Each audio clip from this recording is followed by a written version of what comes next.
দর্শক মণ্ডলী আসসালামু আলাইকুম। প্রতিদিনের মতো আজকেও নিয়ে আসলাম মরিচের আপডেট।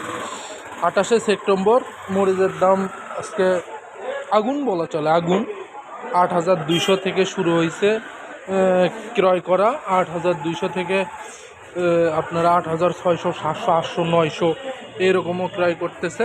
মরিচের আমদানি একেবারেই কম, মানে আজকে আমদানি নাই বললেই চলে। রোদ আছে, সব ঠিক, আবহাওয়া ভালো, কিন্তু মানুষ মরিচ উঠাইতে পারতেছে না।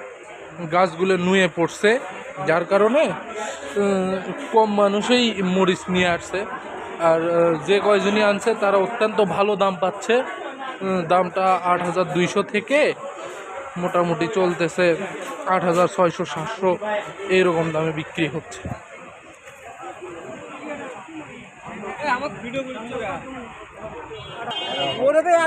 8,500, 8,500, 8,400।